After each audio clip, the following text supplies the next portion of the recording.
Holy fuck. So, of course, I had to go back and fix all that, but, yeah. Hold on, we got a caller here, man. Let's see who the fuck this is, man. It's from Colorado, so I don't know, man. Hello. Hi, how you doing? Dude, you're on the Zach Moonshine Show. Who the fuck is this? This is Mike Trejo. How you doing? What the fuck is going on? How you doing, Mike? I'm doing good. Just got home, been running around getting tickets and different things for shows and all the other. My son's band's practicing right now, so I had to change rooms here. I was like, fuck, I can't hear. So they're practicing, and I moved over. Fuck yeah, man. So everybody's jamming. Oh, yeah, in my house, there's a band practicing here about 5 nights a week. So the neighbors have to put up with a lot of fucking noise. That's what I'm talking about, man. Hell yeah. Hell yeah. Am I able to use profanity on the air here, or am I need to watch my mouth here? No, fuck yeah, dude. Speak your mind, man. All right, I just wanted to make sure we were good. Oh, yeah. I have a tendency to use my limited vocabulary. No, we're on the internet, man. It's no holds barred, man. It's fucking free reign. Right on. Very cool. So, how you been? I've been good, dude. Fucking been good, man. Right now, these fucking Lagunitas are fucking treating me right, man. Nah, that's cool. Right on. So Mike, tell me, man, what is going on right now in the world of 7 Days Lost? What the fuck are you guys doing? Well, currently, right now, we're not doing a whole lot of shows because we've been after we recorded the album and stuff like that. We had a release for it and everything, and then we did a couple shows that were kind of decent kickoff of the year shows. But we have a couple guys that also work as techs for the band Saving Abel and Tantric and stuff like that, and they've been going out on tour, working those tours, and it kind of everybody has to go to their side projects to work on stuff at this point or whatever. But we that's also stuff that helps us book like this. The end of this summer, we're going to be out on tour for a full month. We'll be out in September, primarily towards the east side of the Mississippi. So we'll be headed that way, and you know, that's where some of that comes in play, where, you know, the guys, the different connections and stuff like that they make, and, you know, us two playing out, you know, networking with other bands and stuff, trying to put together a decent tour for the end of this summer to promote the new album. And other than that, we have, like I say, we just did a show the other night with, we kind of played diverse gigs. I mean, in the way of who we play with. We played with, like, say, some stuff that's on the punk side, like we've opened up for the Misfits a year or two ago, and then we on Wednesday we opened up for Agent Orange, and kind of a legendary skate punk band type thing. And yeah, that's badass, dude. Yeah, and then in a couple 2 weeks from now, yeah, basically 2 weeks from today, I think we'll be playing with Wednesday 13 and Once Human, and that'll be up in Colorado Springs. And then we have another show down the line in July scheduled up. We have just a few things scheduled right now. We have a guitar player, Joe the Pig. The Pig's getting married. So the Pig's getting married in July. So it kind of, I almost screwed him up and booked the show 2 days before his wedding. So kind of made his fiance a little nervous about it. But anyway, what the fuck? Screw her. Nice. I can't. She's a friend of ours, so. I can't exactly remember because it was a long time ago, but I think it was the Pig that I talked to last time. I talked to you one time. I don't know if you did another interview with him or anything like that, but I did talk to you. It's been a couple of years because, like I say, we did the Good Day to Die CD. We ran that a while. Plus, we had personnel changes in the band. That always kind of derails and sets some things back, especially when you're trying to tour. And you know, so it's like now you're getting new guys up to speed to go out on tour. and plans of new songs and recording projects get pushed back, and then you deal with one thing, and then something else comes up. You know, it's life. It's just the way life goes and stuff like that. So sometimes, you know, like say a little setback here, a little setback there, and on some stuff. It's not even really setbacks. It's just, these things work themselves out for the better, you know. And it almost always seems to be that way. I mean, you know, that things happen for a reason, and so, you know, you move forward, and then you can look back at it later and go, yeah, okay, this wouldn't happen without this. So, you know, it all makes sense now, you know. But well, you guys have come a long fucking way since the last time we talked, man. I mean, fuck, dude. Like, yeah, we, like I said, I think when we talked, the CD, the Good Day to Die CD was pretty much brand new at that point. And like I say, we'd gone out and toured like out here in the West, you know, going out to the West Coast and stuff like that, doing stuff like that. Primarily, last year was the first year we really went and did like a 3-week tour, or 2.5, 3-week tour out east. We did like 3 tours total last year. The other 2 were 1-weekers. We played at Rockfest in Wisconsin last year. And we played the side stage to over by the main stage. I don't know. Anyway, it was cool. We got to play between Marilyn Manson and the Hollywood Vampires and stuff like that. So it was you know, it was cool. It was fun. But like I say, we along the way we got to open and direct support for Korn. I mean, that was just a luck thing. We didn't know anybody. We don't have connections, dude. We you know, it's pretty much like every band. We're winging it and just, you know, doing the best we can. And but we managed to land a gig here in Colorado at the Colorado State Fair, opening up for Korn and in direct support. They had nobody on tour with them. They were coming back from Europe, and it was just the luck of being able to, that they had nobody in support for them, and Korn signed off on it. They went ahead and said, okay, you know, they were off in Europe, and they had to get permission from them, and you know, they said, yeah, go ahead. So we ended up getting to play in front of about 10,000 people, and that was awesome. I mean, you know, that's a whole couple years worth of local gigs all in one night. yeah, dude, that's fucking crazy, man. Fuck yeah. I remember when I first started fucking doing the fucking station, I had talked to fucking Amanda Hedgepeth from Metal on the Move, and we were trying to hook up something, and she sent me a bunch of bands from Colorado, and we did this Colorado fucking music special. And there was a bunch of bands, and I still remember, I mean, you guys were one of the bands that really stuck out to me and still do. Cool. I'd like to say you guys are my favorite from that whole fucking lot, but don't tell anybody I said that, because I don't know anybody's feelings. Well, I appreciate that. I mean, like I say, there's so many good bands. That's one thing about being able to go out and tour a little bit around the country is, man, you run into so many talented people. And locally, there's a ton of talent, and then you go out everywhere, and you're like, it's amazing, you know, some of the people, bands are out playing, and then, you know, and like I say, it's one of those things where you do what you do, whatever it is, you know, and it's like, it's hard for, like, at least for me, and I assume it's for every band, it's kind of hard to like, when people ask you, what is your music, what is your type, what is your thing, it's hard to put a label on it unless you've actually purposely went for a label, in the way of like a genre thing, you know. You just do what you do. What comes out, and your influences and different things, you know, are in there somewhere, and you hope that they're not too predominant to where it sounds like it's somebody else. But when you're as shitty as I am, it's hard to sound like somebody else.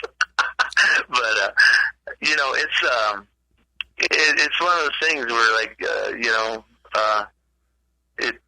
there's so many great bands and that, and you just it's just fun to be out and if we can keep it going and not, go completely broke in the process and make it work. I mean, I'd love to keep pushing this forward. Fuck yeah, man. Fuck yeah.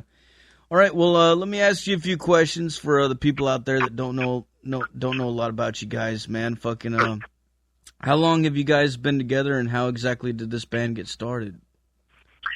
Well, the band's probably getting close to. It's been about 7 years that the band's been officially 7 Days Lost. So, but the band, Joe Lejos and myself, he's the other original guy in 7 Days Lost. 7 Days Lost came out of my side project I was doing, still do. It's called Hell Circus. But Hell Circus is like, say, because in 7 Days Lost we wear, like, say, costuming and the whole bit. But that's where it came out. It came out of Hell Circus, which had that. But Hell Circus was like my own version of like a kind of a more theatrical, heavy metal, Rob Zombie, Alice Cooper style rock show, with actors, dancers, guest musicians, kind of some stuff would be experimental. We had, on one show, we had like eight percussionists on stage at once. We had like basically a big jam there of percussion instruments along with stuff, and some of it was like, say, it was just that have fun kind of theaterish, horror themed rock show, and we just kind of from Hell Circus, I'd get guys together and we'd do some Hell Circus shows. But the guys that were doing that at the time, the main core, we kind of wanted to keep playing, and everybody was kind of between bands at the time, and it was like, well, why don't we take this and do it on a smaller scale, but do we go out and play. Let's go out and play with this. And so we had to give it its own name. We came up with 7 Days Lost. I don't know why. That's actually, like I say, a name that Joe had, everybody kind of threw names out there, and that was one Joe had threw out there, and everybody was like, yeah, that'll work. And I was like, yeah, that'll work. Like, you got to name your kid something, you know what I mean? What your kid does with it after that is totally up to them. So, I mean, so the band name was just sort of something that just came out, just... Yeah, it has like no particular, to me, it has no particular real deep symbolic meaning or anything like that. It's kind of open to interpretation. That's partly why we went with it, so that you, like I say, you can kind of, even with your seeing the band's image and stuff like that, put your own vision of what you think that name means, and stuff like that. I mean, we could get into different ideas of what the name means, but I mean, overall, it's kind of a vague, more or less name to me. It wasn't my first choice, but I was okay with it, and the rest of the band was like, yeah, we'll go with that. And it's like, okay. So at that point, 7 Days Lost was more like, let's just get out and have some fun with this. It wasn't like big aspirations to try to make it anything huge. I mean, obviously, anything you do, you want to take it as far as you can and progress with it and stuff like that. But like I say, just simple trying to play out more locally was too much for our first drummer. Our first drummer, bit the dust because of just simply trying to get out and play more often.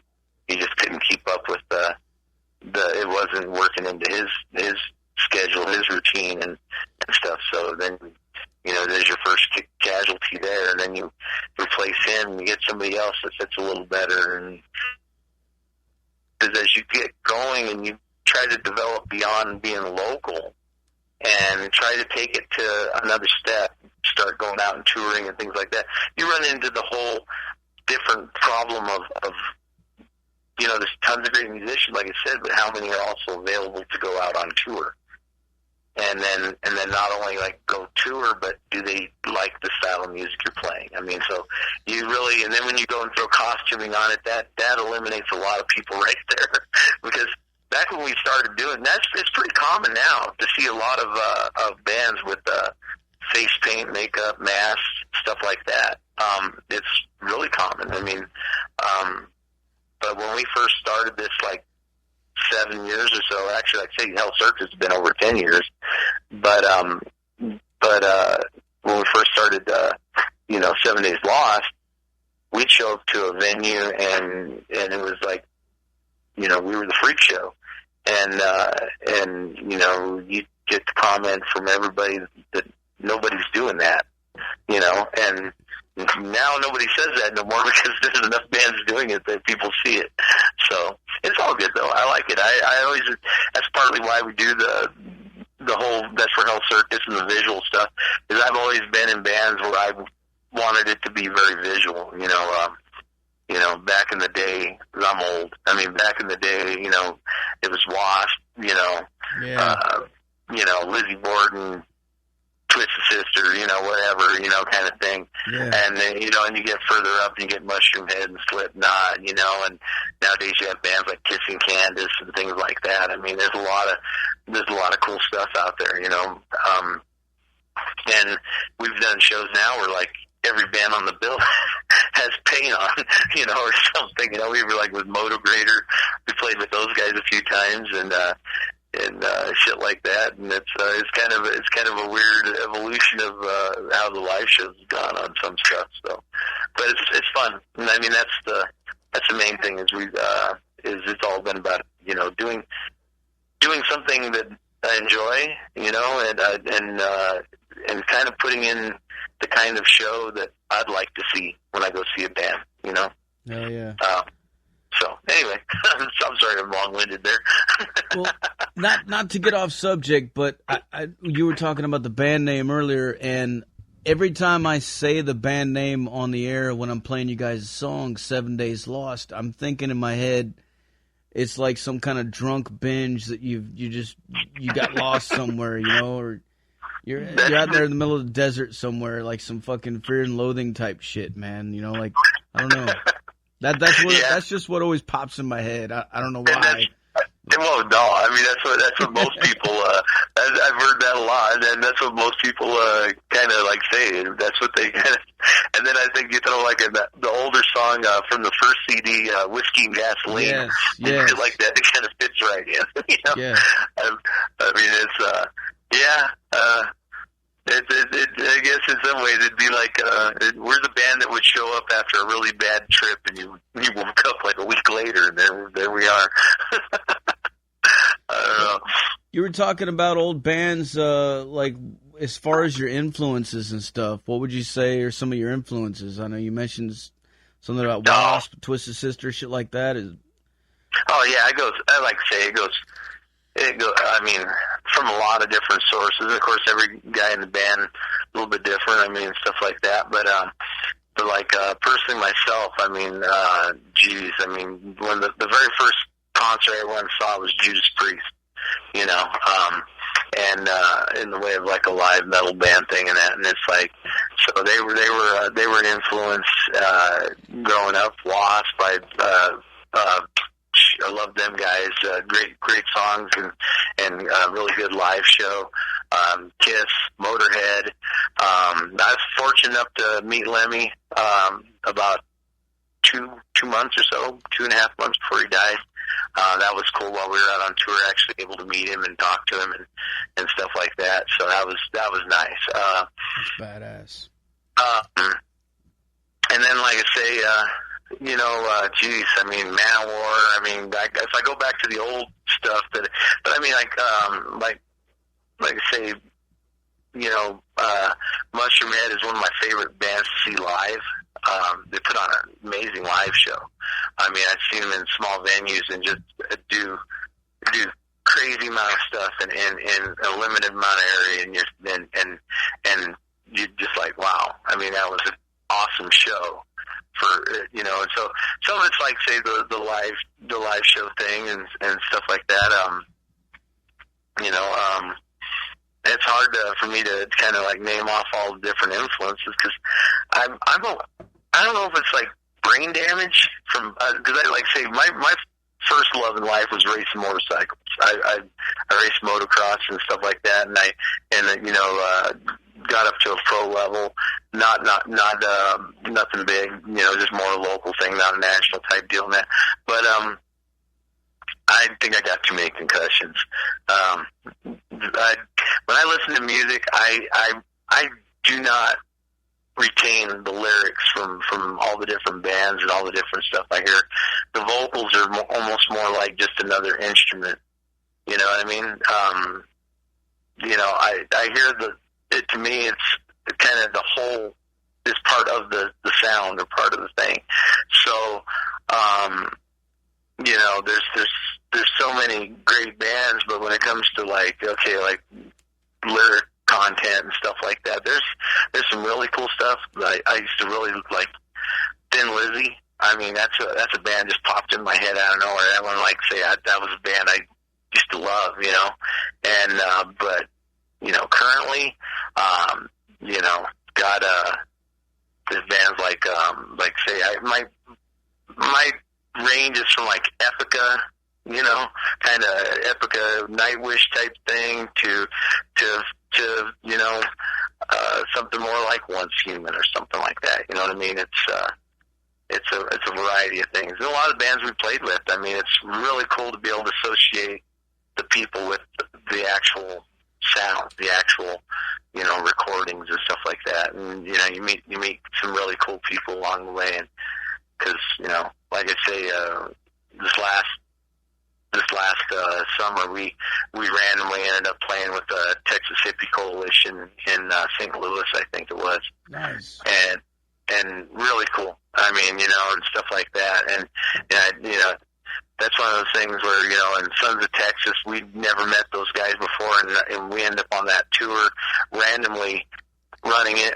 We end up doing 2 shows with them, plus randomly running into them in Des Moines, you know, just at the same motel, like kind of almost like we were stalking them. And then we got back to Colorado, and we ended up doing a show with them, and they're completely different sounds, you know, on some of the bands, and you know, that we've played with, like I say. So I don't know. I think you're influenced by everything. You know, it you know, if it's cool, you enjoy it, it creeps in there. But I think that's the thing is for myself. I try not to be that. I've known a lot of guys that when they write music, you can tell what they've been listening to all week. Mm-hmm. You know, it creeps into what they. I mean, it not only creeped in, it almost seemed like they unknowingly duplicated. They made the missing song from this album. You know what I mean?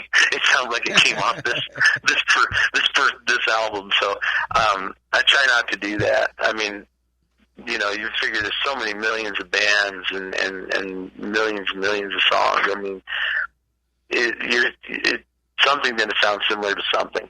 Well, you guys definitely have a unique sound. That's for sure, man. Well, I hope so, but, you know, like I say, on the same note, I can totally hear if people say, yeah, you sound like this or that. And that's cool to also hear what people come up with, because some of the things they come up with, you go, wow, I don't see that at all. You know, and other stuff is like, yeah. That's one of the bands I like listening to, you know, so that's cool. Yeah, I'm hoping it's like, say, hoping we can get out and really have a good tour this fall and really get on to promoting the new CD. The new CD was produced by Scott Wilson of Tantric, and you know, and stuff like that. We're fortunate he moved into Colorado Springs area, and Colorado Springs is about 45 minutes up the road from us, so kind of made recording and stuff like that. The only problem with that was we were between our tour schedule, his tour schedule. Our recording album was like a day or two here, and we'll see you in 2 months. Well, from what I've heard so far, dude, the fucking recording quality is fucking like 100% better than the last album for sure, man. So. Oh, cool. And the last album sounded great too. So you know, like, I mean, it sounds great, dude. Fucking really cool. Awesome. I'm glad you like that. Hell yeah, man. Hey, I got some questions coming in from the chat room. We got some people in here, man. Secret Weapon, he wants to know any pyro or tech failures while on stage. We don't do much pyro now. In my old days, I used to build our pyros, and I used to do, like, say, in Hell Circus, I'd do occasionally still do some fire breathing and stuff like that. I've caught myself on fire a couple times, and I actually burned off. I had deep second-degree burns from my chest all the way up to my eyeballs. I burned off my face at a show one time, and I didn't think my girlfriend was going to stick it out with me at that point. Because do you remember in Hellraiser? You have God, what's his name? When he's coming back, he gets the blood, and every time he gets a little more blood, you know, he regenerates. Well, Uncle Frank, when he's just almost there, but not quite human yet, that's what I looked like. I looked fucked up. But yeah, I caught myself on fire, and former Art Valdez passed away. He passed away from cancer when he was our road manager and that, and he was all of 26 years old back then, and he saved my ass that day. He put me out. He was in charge of having the fire extinguisher or making sure that the pyros didn't set nothing on fire, or I didn't set shit on fire, and that day I happened to set myself on fire, and just bad circumstances, and he didn't even realize I was on fire for a while till I was rolling on the ground like a Hollywood stuntman on fire. It was a mess. But yeah, I burned myself up, and there's a video on the internet of my hair on fire at a show, and pulled a Michael Jackson, except bigger. I didn't end up with any burns. My hair was sweaty enough at that point in the show that I didn't get burned at all. In fact, there's no panic. It's weird because you watch it, and like when people see it, they go, like, kind of like, wow, what the fuck, you know? Because I just went off stage and handed. You can't see it on the video. I handed him the torch, and I'm trying to put my head out at the same time. And I'm like, here, grab this, like, put my head out, you know. And he started putting, smacking me in the side of the head, putting my hair out. But when I'm walking off stage, I look like a tumbleweed on fire. That's fucking crazy, man. Yeah, I'll have to check that out. Yeah, other than that, like say, ever since the Great White thing, it's just not been. I had a reputation in the band I was in and stuff for using pyrotechnics and putting on a show, and I used to build all our pyros myself, and you know, and we actually opened up for Great White in that band just on New Year's Eve, and they had their fire in like February.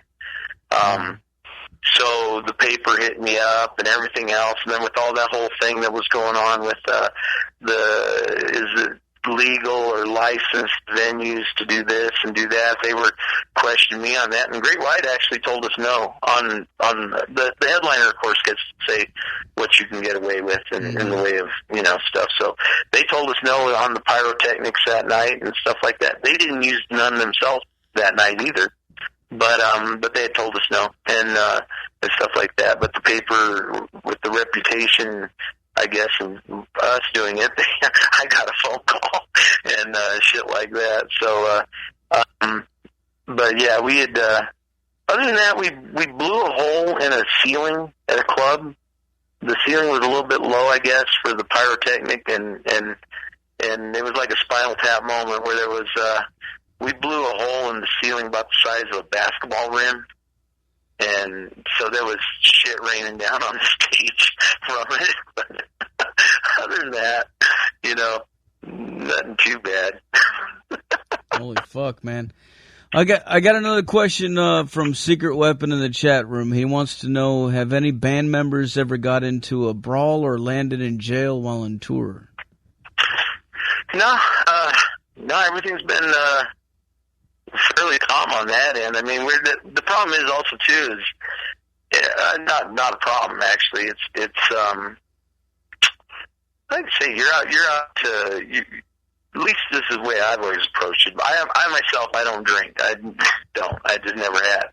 The rest of the band, yeah, they do and stuff like that. But nobody gets out of hand. And if they're getting drunk or whatever, I think the rest of the guys kind of watch out for them and stuff like that. But we've had no real incidents to speak of at this point, and stuff like that. Everybody's been pretty cool to us, and the guys are all pretty good guys, so they're not too much into just starting fights to start fights and shit like that. But you have your incidents over the years, but nothing that's gotten out of hand. Right on, man. Yeah, I mean, like I say. And when you're playing, we did a spring tour thing where we did 22 shows in 22 days. I mean, when you're playing 22 shows in 22 days, there's no days off, and we're just you got to make another, especially in Texas and that, when you have a long drive, like from El Paso up in the corner all the way down and going to, say, Austin or someplace, wherever. Anyway, it's a long drive, and yeah, you don't get too carried away after the show, because by the time we get if we stay in a hotel, we've slept in the van, a few different times at truck stops and different things, just pull in with the semis and just sleep for a few hours and then continue on, so, yeah, you can't get in too much trouble when you got to turn around and load out and get driving. When you got an 8-9 hour drive ahead of you because the damn stop's too far away, it's like you're not gonna get too carried away. Hell yeah, man. All right, well, for people out there that want to fucking find out more about you guys, buy some merch, buy your anything like that, where can they go? You can go to 7dayslost.com, just exactly the way the band spelled, with .com on it. You can go to our Facebook page, find us there, and that's just facebook.com/7dayslostband. Beyond that, I mean, and when you're on Facebook, find all the individual guys in the band and friend them up and stuff like that. It's the best way to kind of, in a way, to me, that's the best way to kind of keep track of what a band's doing, is if you actually know one of the guys in the band at least, then you can, check up on them a little easier, and you tend to get more of the posts that they do on the thing versus, Facebook, every time you turn around, there's a new regulation or a new thing that kind of keeps you from promoting that well. They want you to buy all the promotions. So anyway, 7dayslost.com, and stuff like that. We're kind of the website. We just, Joe, the guitar player, just redid the website about a month or so ago, and I think he's still in the process. He moved the website from one server thing to another, and I'm not sure it's all completely 100%, like with the merch store thing and everything all set to go, but it if not, it's, some of that's there, but if you go to the regular thing, you should be able to find something. We can get you the CD. The CD, obviously, CDs have kind of become a relic. You know what I mean? Nowadays, everything's a digital download. Of course, you can find the downloads at about any, we're on Spotify, of course, and iTunes and all the other things like that. So, if you prefer digital, go on there, and you want a physical CD, just get a hold of us, and we'll get it sent out to you. And other than that, catch us on tour, and that's, that way we're right there, and we can actually just, sign it, do whatever, and we always enjoy meeting people. And that's one of the coolest things about playing, is being able to just meet so many cool people, and that's one of the cool things about even doing shows that are kind of out of what you'd normally think your band would play in, is to play something like the Agent Orange show the other night, and then have people that just love the band and came there not expecting to pick the band, or looking at us and going, I ain't gonna enjoy this. And that's one of the comments I get from people, is I wasn't expecting what I got, and I dug it, and that's cool. I don't know what they were expecting, but whatever it wasn't what they got. So, but yeah. Fuck yeah, dude. Hell yeah. Well, Mike, I'm about out of time here, man. Is there anything else you want to let the people out there know?